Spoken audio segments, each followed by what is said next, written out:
I'm Ellen Meredith, an energy medicine practitioner. And this is the fourth area that you can investigate and work on in order to enhance your immunity in this time of pandemic.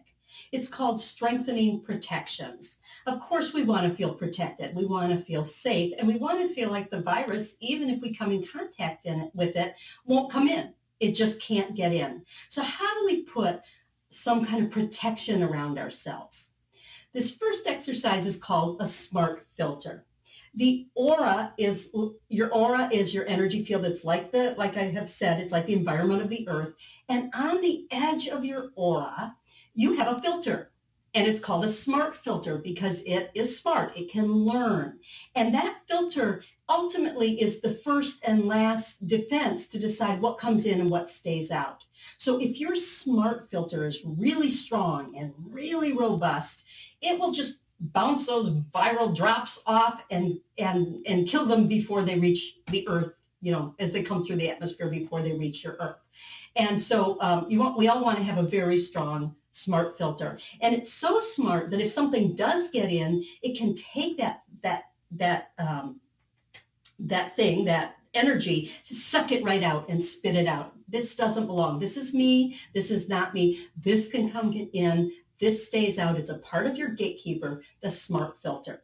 So in order to strengthen your SMART filter, what you want to do is you want to figure eight between the me and the not me. So towards you and away from you, okay, on the edge of your aura. And the aura, for some people, is huge. It's 6, 7, 8 feet out. For others, it's just towards the end of your arm. So you don't need to know exactly how big your aura is, although if you're feeling really expansive, assume it's bigger. If you're feeling really contracted and shut down, assume it's in a lot closer. But you're just going to intend figurating the edge of your aura towards and away from you, all the way around. It's like a big egg, right? So you're doing the whole big eggshell. And because that could be a lot of work, because it's a big thing, you can call on helpers.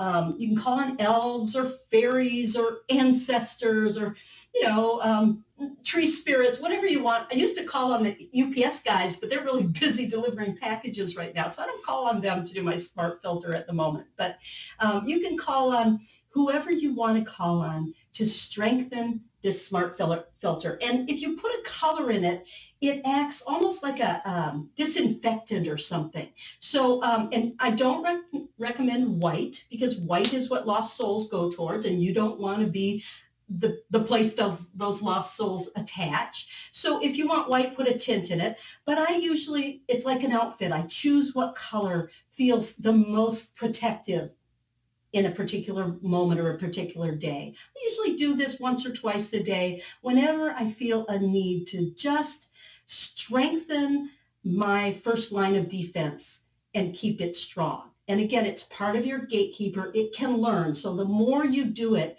the more it knows to keep out little pieces of broken code that aren't relevant to you. Okay? SMART filter. Let's do it together. Let's figure eight towards and away. Maybe you did it before, but you can't overdo this one. Do it some more, and then put a nice, beautiful color in it.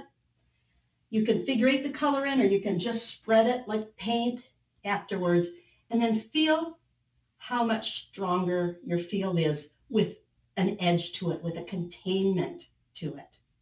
Okay?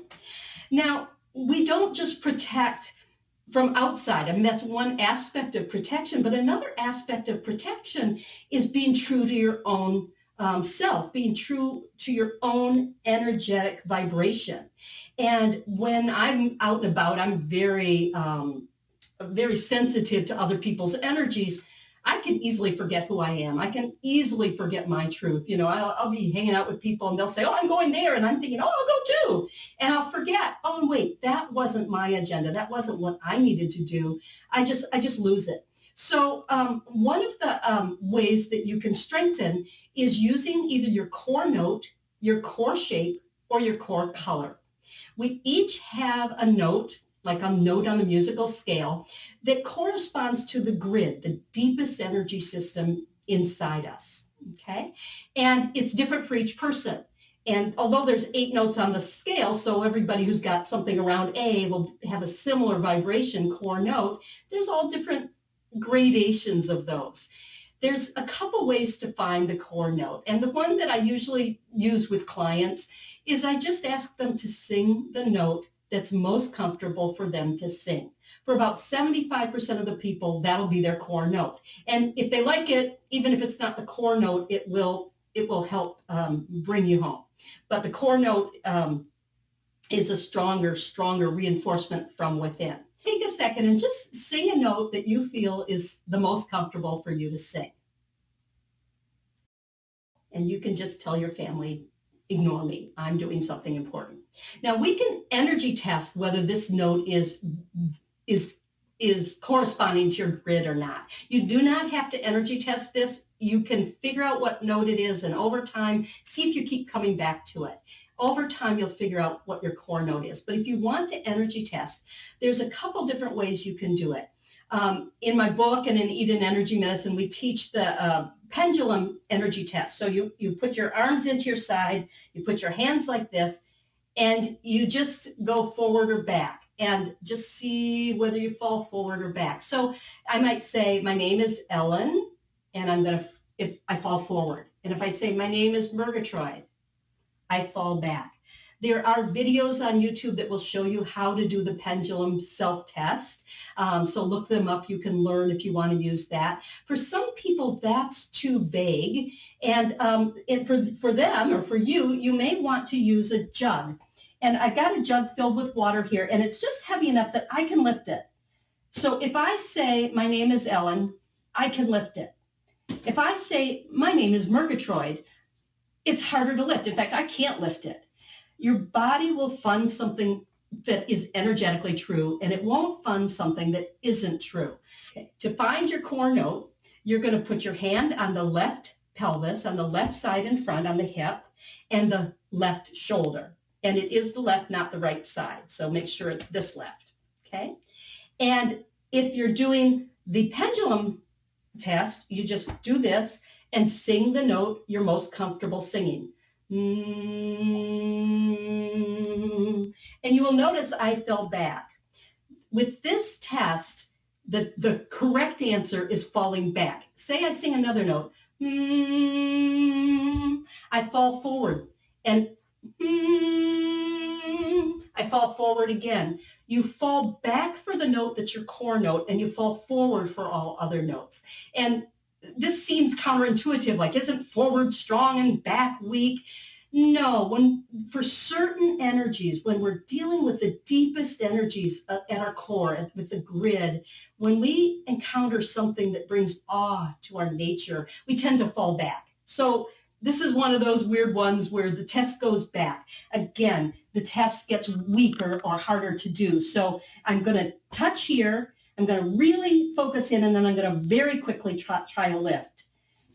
And I can't lift it. So I'm getting a weak. Now, if it's hard for you to do that, get someone to hold here and here for you.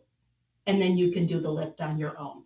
Anyway, that's a way to energy test for the note. But if that's too complicated, just sing and see. And then you can chant it. You can sing it. It strengthens the grid. It strengthens your energies from the inside out. And I actually had a client. She came for a session. She had horrible problems physically and at work. She was losing her hair, and she was having all kinds of bad sleep issues and everything else.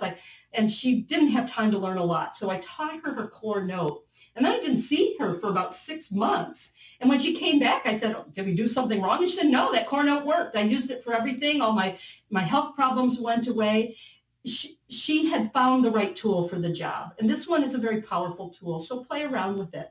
Some of you will not be very note or music oriented. And if that's the case, you can use a core shape. It's usually a shape you would find when you're doodling. Like if you're paying attention to other stuff and you doodle, doodle, doodle, is there a shape you tend to use? Or do you want to just in your mind say, oh, I think this is probably my core shape. Here's mine. It's kind of a hexagram. And when I draw it, I fall backwards. Again, you fall backwards with something that core. But when I draw a circle, I fall forward. So that's one way I know that I found my core shape. But again, does it matter? If drawing the shape makes you feel centered and grounded and feel more protected, do it. Because if it isn't your core shape, it's one that speaks to some energy system that wants reinforcement. The energies of the body speak a language that uses color and shape and sound and vibration and movement and gesture and many other aspects. So in a way, I'm giving you some core vocabulary to use to be speaking the language of your body. And so the core shape, core note, and we have a core color in Eden Energy Medicine. They often call it the life color. And that color, I don't work with them as much just because I work more with the core note and shape, but you can. It turns out my core color is the same color as this wall, one of them. So I can come and wrap myself in this color that just makes me feel so met and protected and held. And if I do that for 5 minutes, it reinstates my energies and makes me feel strong and protected.